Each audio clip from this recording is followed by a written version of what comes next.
저 충주에 가면 오송 생명교회라고 있는데 거기에서 청년 담당 목회를 하고 계시는 차성진 목사님이라고 하는 분이 그의 아들 차노을 군과 함께 만든 짧은 영상이 하나 있습니다.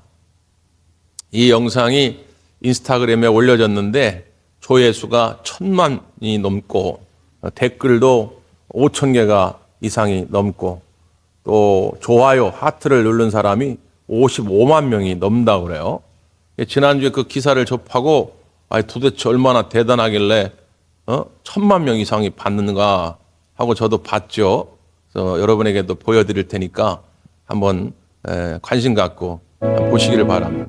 영상 한번 보여줄까요?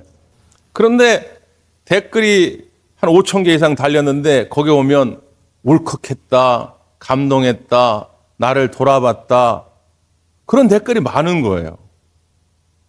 여러분, 저 영상을 보고 어디서 도대체 울어야 할 지점입니까? 특별히 중고등학생들이, 대학생들이 저 영상을 보면서 눈물을 흘리면서 봤다는 거예요. 그래서 이 현상이 도대체 어떻게 된 걸까? 그래서 지난 주간에 국민일보에서 그 아버지 차성진 목사님과 인터뷰한 기사가 실린 거예요. 자기도 그 반응에 놀랐다는 거예요. 저게 원래 그 아들 차노을 군이 학교에서 숙제로 선생님이 이 랩을 한번 만들어 봐라, 자신들의 꿈에 대해서. 그래서 그 숙제로 만들어 가지고 그냥 없애기는 아쉽고 그래가지고 자기들끼리 그냥 추억으로 남겨두려고 그냥 인스타에 올려놓은 건데, 그걸 1000만 명 이상이 보고 심지어 그걸 보고 사람들이 눈물을 짓고 그랬다는 게 본인도 놀랐다는 거예요, 본인도. 그럼 어느 대목에서 많은 젊은이들이 울컥한 마음으로 봤을까? 마지막 부분이죠. 뭐가 됐든 행복하면 됐지. 뭐가 됐든 함께하면 됐지. 내가 사실 가장 되고 싶은 소원은 세상에서 가장 행복한 사람. 이 결국 무슨 이야기냐? 이 땅의 수많은 젊은이들이, 물론 어른도 마찬가지겠죠. 나도 모르는 사이에 행복이 아닌 것에 마치 그것이 행복인 줄 알고 나를 우겨 끼워 맞춰 살아가는 인생을 살아가고 있다고 하는 거죠. 그냥 학교에서 야, 이런 게 행복한 거야. 너네들 야, 잔소리 하지 말고 그냥 따라와. 학교에서, 직장에서, 어떤 조직에서 어떤 윗사람이 그냥 강압적으로 만들어온 어떤 행복의 틀에 나의 삶을 그냥 거기다 구겨 맞춰 살아온 인생이 아니었는가.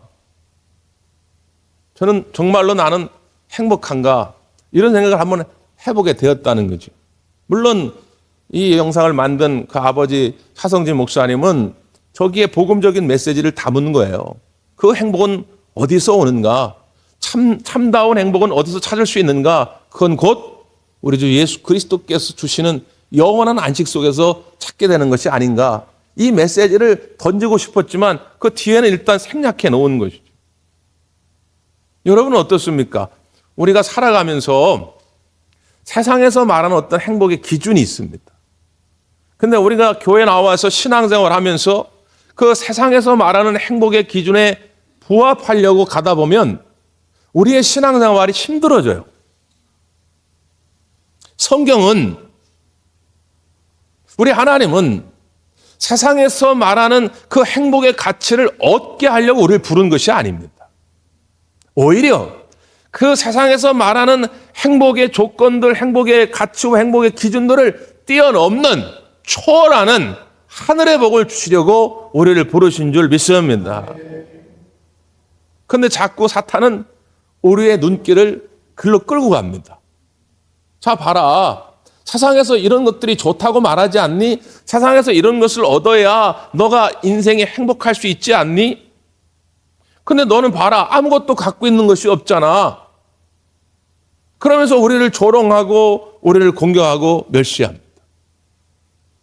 아까 우리가 교독하는 가운데 읽었던 시편 37편에도 그 시인은 이렇게 고백하잖아요. 악을 행하는 자들 때문에 불평하지 말며 불의를 행하는 자들을 시기하지 말지어다. 그들은 풀과 같이 속히 배임을 당할 것이며 푸른 채소같이 새자날 것이미로다. 그냥 금방 있다가 없어질 안개 같은, 금방 새자내버릴 들풀 같은 것인데, 아니 우리도 그냥 세상 사람들처럼 그게 행복 아닐까 하고 쫓아가는 거예요. 심지어 그걸 얻기 위해서 교회도 이용하고 하나님도 이용하고 신앙생활도 이용한단 말이죠.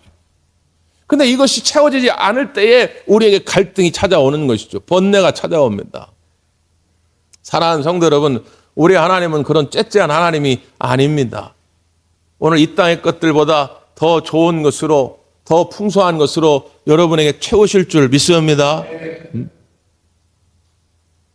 오늘 우리가 읽었던 시편 42편도 그런 이야기인데요.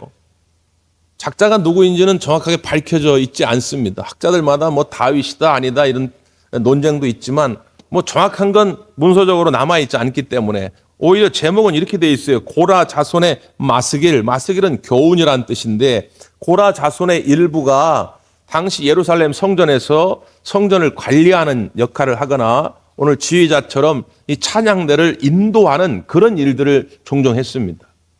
그런데 무슨 일인지 이 내용에는 안 나와 있지만 이 저자가 그 예루살렘 성전을 떠날 수밖에 없는 거예요. 이스라엘 백성들은 그런 경우가 많았죠. 외세의 침략 때문에 노예로 끌려가지고 성전에 가서 예배할 수 없는 상황들이 많았다 그 말이에요.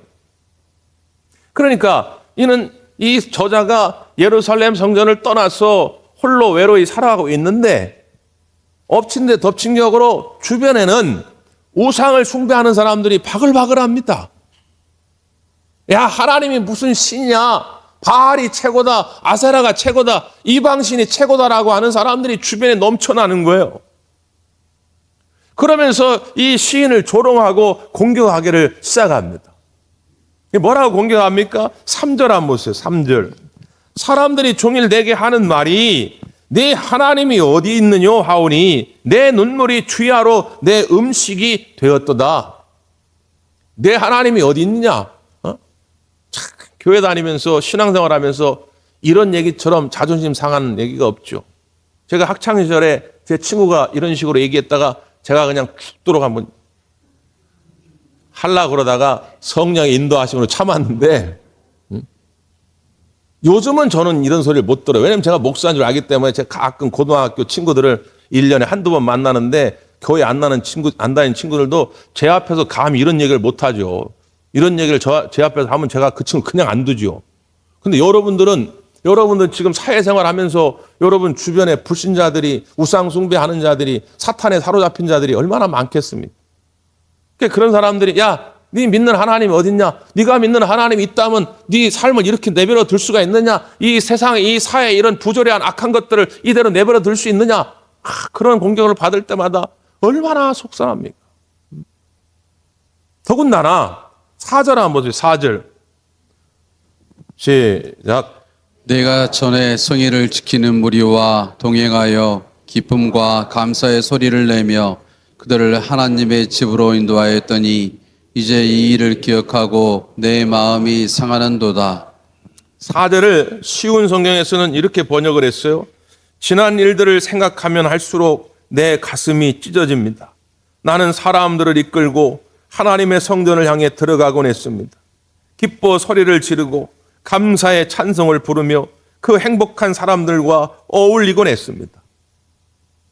그러니까 예전에도 물론 인생에 힘든 일이 있었겠지요. 그런데 그때는 이길 수 있는 힘이 어디서 나왔느냐? 그때는 사람들과 함께 예배하는 일에 동참했다는 거예요. 특별히 이 저자가 성전에 관련된 일들을 했기 때문에 사람들을 이끌고 가가지고 그 성전에서 소리질러 찬송을 부르고 춤을 추며 하나님께 영광을 돌렸다는 거예요. 그때 너무너무 행복했다는 거예요. 근데 지금은 그럴 수 없는 걸, 지금은 그럴 수 없는 상황들을 생각하면서 가슴이 찢어진다는 거예요. 여러분 잘 보십시오. 아무리 인생에 힘들고 어려운 일이 있다 할지라도 예배의 능력이 살아있고 예배의 감격이 살아있으면 얼마든지 이겨낼 줄 믿습니다. 왜 우리가 우울함에 빠집니까? 왜 우리가 무기력함에 빠집니까? 잘 보세요. 힘든 일은 어차피 늘 있는 것인데 예배의 능력이 사라졌어요. 예배의 감격이 사라졌어요. 말씀에 대한 사모함이 사라졌어요. 기도에 대한 열정이 사라졌어요. 그러면요, 우리의 인생이 시들시들해집니다. 그런데 거꾸로 아무리 힘든 일이 있어도 내가 예배를 통해 하나님을 만나고 기도하며 하나님의 음성을 듣고 찬양 가운데 하나님을 만날 수 있다는 확신만 있으면 얼마든 이겨낼 줄 믿습니다. 물론 이 저자는 하나님께 나아가고 싶었지만 외부적인 방해 때문에 못 나가는 거예요. 근데 우리는 살아가다 보면 외부적인 방해도 물론 있죠. 믿지 않는 가족이나 이웃들, 형제들, 친구들이 자꾸 유혹해서 못 가게 하는 경우도 있지만 내 내면의 갈등 때문에 예배당에 나오지 못하고 또 예배당에 나왔을지라도 하나님을 온전히 만나는데 집중하지 못하는 경우가 많습니다. 그러면 우리의 인생이 점점 힘들어 갈 수밖에 없어요. 여러분 다시 한번 예배의 감격이 살아나기를 바랍니다. 일단 이게 우선이에요, 이게. 자, 이 시인은 지금 주변에 자기를 공격하는 악한 자들이 네 하나님이 어디 있냐? 네 하나님은 능력이 있냐? 네 하나님은 살아계시냐? 막 공격합니다. 예전처럼 예배당에 가서 예배라도 마음껏 드릴 수 있고 기도라도 할 수 있다면 좋겠는데 지금 그러지도 못합니다. 여러 가지 힘든 상황이 있는데 여기서 포기하지 않죠. 멈추지 않습니다. 이 시인은 이거를 믿음으로 돌파해 가는 거예요. 자, 먼저 어떻게 돌파해 갑니까? 우리 1절, 2절인데요. 1절, 2절. 시작. 하나님이여 사슴이 시냇 물을 찾기에 갈팜같이 내 영혼이 주를 찾기에 갈급하나이다. 내 영혼이 하나님 곧 살아계시는 하나님을 갈망하나니 내가 어느 때에 나아가서 하나님의 얼굴을 배울까? 아멘. 이 시인은 하나님을 갈급해야 합니다. 갈급. 목마를 갈자에 급할 급자 아닙니까? 목마름 때문에 급해요. 사전적인 정의는 갈급이란 단어를 어떻게 번역했냐면 몹시 부족하여 바람 이렇게 돼 있어요. 내 인생에 하나님이 없으면 부족한 거예요. 아무리 좋은 집에 살아도 아무리 많은 돈을 가지고 있어도 아무리 좋은 옷을 가지고 있어도 하나님이 없으면 늘 부족해. 그래서 늘 그 부족함을 채우기 원하는 마음으로 하나님을 갈급했다는 거예요. 여기서부터 문제 해결이 시작된다는 거예요. 어저께 우리 호산나 찬양대와 함께 저 횡성에 있는 우리 고봉석 권사님 가정에 신방 겸 우리 호산나 찬양대 1일 수양회를 다녀왔어요. 우리가 12시에 우리 권사님 댁에서 만나가지고 식사를 하기로 했거든요. 저도 나름대로 9시 좀 넘어서 출발했는데 차가 얼마나 막히는지 3시간이 더 걸렸어요. 저도 1시 넘어서 도착을 했고 나중에 이제 일정이 이렇게 미뤄지다 보니까 뭐 호산나 찬양대 대원들도 거의 2시가 다 돼서 이제 거기에 도착을 한 거예요. 12시에 밥 먹기로 했는데 2시가 넘어가지고 이제 밥상을 차렸어요. 그래가지고 이제 밥하고 국하고 나물하고 이렇게 일단 차렸어요. 그리고 이제 하이라이트가 뭐냐면 바베큐입니다. 목살을 사가지고 오셔가지고 야외에서 이렇게 구워가지고 이제 먹는데 불이 안 붙어, 불이. 제가 한 5번을 왔다 갔다 한 거예요. 불은 언제 붙나? 아이고, 배는 고픈데 고기는 언제 먹나? 불이 안 붙어, 불이. 그러니까 이제 다 이제 이신전심이죠. 배가 고프니까 막 사람들이 급해지는 거죠. 누가 말할 것도 없이 그냥 밥하고 국하고 먼저 먹자고. 그래서 제가 그래요? 그럼 제가 기도하죠 뭐. 그래서 달로 식사기도 와가지고 그래가지고 고기는 아직 안 구워졌는데 불이 안 붙으니까 그래가지고 밥하고 국에다가 그냥 나물을 먹는데 그 나물이요, 우리 권사님이 그 텃밭에서 직접 기른 나물인데 제가 태어나가지고 그렇게 맛있는 나물은 처음 먹어봤다고. 왜 그 나물이 그렇게 맛있었을까요? 배가 고프니까. 얼마나 배가 고픈지. 저는 아침도 안 먹고 갔단 말이에요. 여러분, 제일 맛있는 반찬은 시장기냐, 시장기. 여러분이 하나님의 은혜를 풍성히 받기를 원하십니까? 그러면 갈급해 하셔야 한다 그 말이에요. 갈급함이 없으면요, 하나님이 말씀하셔도 안 들려요. 하나님의 은혜가 이 가운데 임해도 내가 느낄 수가 없다 그 말이에요. 하나님의 임재를 경험하지 못하는 예배 무슨 의미가 있습니까? 하나님의 임재가 없는 교회 그게 무슨 의미가 있습니까? 내가 갈급함으로 주님 앞에 나아갈 때에 하나님은 오셨고 그 찾아오신 하나님을 만날 수 있는 것이거든요. 특별히 오늘 시인은 그 갈급함을 소개하기 위해서 누구를 예를 들느냐? 사슴을 예를 드는 거예요. 사슴. 여러분이 다큐멘터리 같은 데 보면 아프리카의 이런 사막 같은데 이런 초원 같은데 우기 때는 문제가 없죠. 우기 때는 사방에 이제 시내가 있어요. 사방에 우물이 있고 그러니까 문제가 없는데 건기가 되면요. 이 물이 점점 말라요. 물이 말라가지고 고작 우리 한 예배당에 한 반 정도 되는 요 공간에 물이 남아있는 거예요. 그러면요. 거기에 사자도 모이고 표범도 모이고 치타도 모이고 근데 중요한 건 뭐냐? 사슴도 모여요. 자기 옆에서 사자가 물을 마시는데 거기 가서 물을 먹습니다. 사자한테 잡혀먹을 죽을지도 모르는데. 근데 왜 거기 가서 물을 먹죠? 그 물을 마시지 않으면 죽거든요. 죽을 각오로 저 사자가 지금 나를 잡아먹을지도 모르는데 목숨을 걸고 가서 물을 마시는 거예요. 물을 마시지 않으면 견딜 수가 없거든요. 우리나라는 워낙 사방에 물이 많기 때문에 이 본문이 잘 마음에 와닿지 않을 수도 있는데 이 팔레스타인 지역, 중동 지역에 사는 사람들은 이 마음이 어떤지를 알아요. 그 갈급함. 내가 지금 이 물 한 모금을 마시지 않으면 내 생명이 꺼지리라고 하는 이 갈급함을 가지고 하나님께 나올 때에 하나님과의 만남이 있을 것이고 놀라운 능력이 우리 가운데 임할 줄 믿습니다. 결국 교회가 힘을 잃어가는 것, 내 신앙의 힘을 잃어가는 건 뭐냐? 이 갈급함이 사라지는 거예요. 특별히 어떤 하나님에 대한 갈급함입니까? 2절에 보니까 내 영혼이 하나님 곧 살아계시는 하나님을 갈망하나니 그렇게 돼 있어요. 살아계신 하나님을 갈망한다는 거예요. 1930년대에 중국에서 선교했던 글래디스 아일월드라고 하는 여선교사가 계신데 이분이 중국에서 선교하면서 복음도 증거하고 특별히 여성의 인권을 신장시킨 일을 많이 합니다. 우리나라도 그때 그랬지만 그때만 해도 중국에도 여성들이 제대로 된 인간 대접을 못 받았기 때문에 그 여성 인권 운동도 많이 했어요. 그러다가 중일 전쟁이 일어났잖아요. 일본이 대륙을 침략했죠. 그래서 이제 중국을 야금야금 먹어 들어가는데 이 여선교사들도 그래서 그냥 있을 수가 없으니까 그 여성들과 어린아이들, 연약한 자들을 이끌고 산으로 숨어들게 됩니다. 근데 하루 이틀 아니죠. 한 달, 두 달 지나가면서 먹을 것이 점점 떨어져 갑니다. 그리고 산속에서 조금만 아파도 뭐 치료할 방법이 없으니까 작은 병에도 사람들이 죽어가요. 그래서 점점 이 선교사가 지쳐갑니다. 여기서 이제 그만둬야 될까? 나는 본국으로 돌아갈까?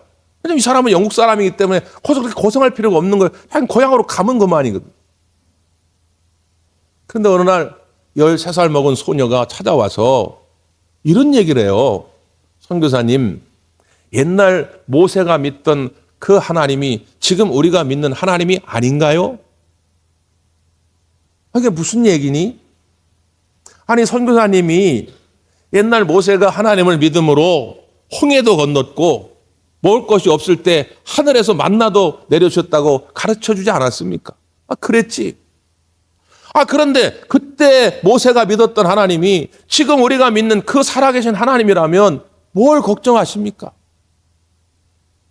이 어린 소녀의 이야기에 이 선교사님이 뒤통수를 한 대 크게 맞은 충격을 받게 되죠. 그래서 다시 용기를 얻어가지고 그들을 살려내려고 일본 지휘관을 찾아가서 담판을 해가지고 그 산속에 숨어있던 여성들과 아이들을 살려냅니다. 여러분, 이 살아계신 하나님이라고 하는 표현은 하나님의 동일성을 이야기하는 거예요.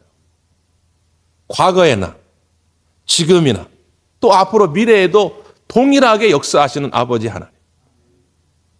어떤 사람을 가리지 아니하고 아브라함에게도 역사하신 하나님, 모세에게도 역사하신 하나님이라면 지금 이 순간 나에게도 역사하신 하나님이라고 하는 걸 믿는 거예요. 그 살아계신 하나님을 갈망하는 것입니다. 모세에게는 역사했는데 나한테는 안 한다? 그건 하나님이 아니지요. 저분은 참 신앙생활 예쁘게 해가지고 하나님이 저 권사님에게는 저런 능력을 주시는구나. 근데 나는 못 나가지고 나한테는 하나님이 찾아오지 않네. 그건 하나님이 아니에요. 그 권사님에게 역사하신 하나님이라면, 그 장로님에게 함께 하시는 하나님이라면 오늘 나에게도 함께 하셔서 나의 모든 삶의 문제들을 함께 해결해 가실 줄 믿습니다. 그게 살아계신 하나님이란 말이에요. 그 하나님을 갈망하라, 갈망.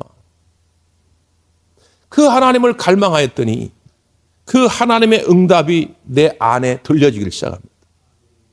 이 시인에게 하나님이 뭐라고 응답하셨습니까? 자, 5절입니다. 5절. 시작. 내 영혼아, 내가 어찌하여 낙심하며 어찌하여 내 속에서 불안해하는가? 너는 하나님께 소망을 두라. 그가 나타나 도우심으로 말미암아 내가 여전히 찬송하리로다. 아멘. 하나님이 그 마음의 응답을 주시니까 자기가 자기에게 얘기하는 거예요. 문제의 근원을 깨달은 거죠. 나를 힘들게 하는 건 다른 사람이 아니었던 거예요. 나를 힘들게 하는 거는 주변의 환경이 아니었던 거예요. 나를 정말 힘들게 하는 건 뭐냐? 나였다는 거예요, 나. 하나님의 응답을 받게 되니까 자기가 자기한테 명령하는 거예요. 왜 낙심하느냐? 왜 불안해하느냐? 왜 두려워하느냐? 너는 하나님께 소망을 두라. 그 하나님은 어떤 하나님이야? 너와 함께 하셔서 너를 도와주실 것이다. 그 하나님을 바라보고 그 하나님께 소망을 두니까 나는 여전히 찬송하리로다. 잃어버렸던 찬송과 감사를 해보겠다는 거예요. 옛날 미국에 빌 게이더라고 하는 사람하고 글로리아 그 뒤에 이름 잘 기억이 안 나는데 하여튼 이 여인하고 한 고등학교에서 근무를 같이 해요. 그래가지고 이 빌이라는 남자와 글로리아라고 하는 여인이 결혼을 합니다. 사랑에 빠져가지고. 근데 빌은 음악적 재능이 있었어요. 그래 작곡도 잘했고. 그리고 이 글로리아라고 하는 여인은 영어 선생님이었는데 글을 잘 썼어요. 그러니까 이게 환상의 조합이죠. 그래서 글을 쓰면 거기다 곡을 붙여가지고 찬양곡을 많이 만들어낸 것입니다. 근데 어느 날 이 남편 빌이 전염병에 걸린 거예요. 중병에 걸린 겁니다. 치료받지 못하면 죽을지도 모르는 그런 상황이 온 거예요. 그래서 옆에서 이 글로리아가 열심히 간병을 하는데 이 글로리아도 이 뱃속에 셋째 아이가 있었어요. 그러니까 이 아이를 뵌 상태에서 간병하니까 얼마나 힘이 듭니까? 더군다나 자기들의 그런 삶을 보고 주변에서 이러쿵저러쿵 수덕수덕 되는 얘기가 들려지는 거예요. 자기들을 비아냥거리는. 그러니까 삶이 너무 힘든 것이죠. 그런데 어느 날 연말이 돼가지고 이제 새해로 넘어가는데 그 연말에 하나님 앞에 그런 기도를 드리게 됩니다. 하나님, 언제까지 우리를 이렇게 두시겠습니까? 너무 감당하기가 어렵고 무엇보다도 이런 지금 우리들 형편 때문에 주변에서 이러쿵저러쿵 우리를 비난하고 그렇게 멸시하는 걸 견딜 수가 없는데 하나님 우리를 좀 살려주세요. 하나님 도와주세요. 그때 하나님께서 그 아내에게 음성을 들려준 거예요. 그래서 남편을 부릅니다. 여보, 지금 하나님이 내 마음에 이런 음성을 들려주셨는데 내가 지금 이거를 글로 쓸 테니까 당신이 곡을 좀 붙여보세요. 그래가지고 한 찬양곡이 탄생돼가지고 지금까지 우리나라뿐만 아니라 전 세계적으로 많이 불려지는 찬양곡이 됩니다. 그게 뭐냐면 주 하나님 독생자 예수, 그 찬양이에요. 여러분 그 후렴이 어떻게 됩니까? 살아계신 주 나의 참된 소망 두려움이 사라지네 사랑의 주 내 갈 길 인도하니 내 모든 삶의 기쁨 늘 충만하네. 할렐루야. 살아계신 주, 그 살아계신 주님께 소망을 두었더니 두려움이 사라지고 잃어버렸던 찬양이 회복됐다는 거예요. 이게 우리 하나님이 주시고자 하는 진정한 행복입니다. 여러분, 주변 사람을 보거나 상황을 보면 금방 행복은 꺾여요. 오래가지 못합니다. 그건 매우 감정적인 거예요. 매우 상대적인 겁니다. 그런 거에 한번 시선이 꽂히면 단 하루도 감사와 찬송이 생겨나질 않아요. 하나님은 우리에게 영원한 행복을 주시길 원합니다. 모든 상황을 초월할 수 있는 그런 행복을 주시길 원한다, 그 말이에요. 하나님께 소망을 두십시오. 그 하나님이 여러분과 함께 하셔서 도우실 줄 믿습니다. 기도하겠습니다.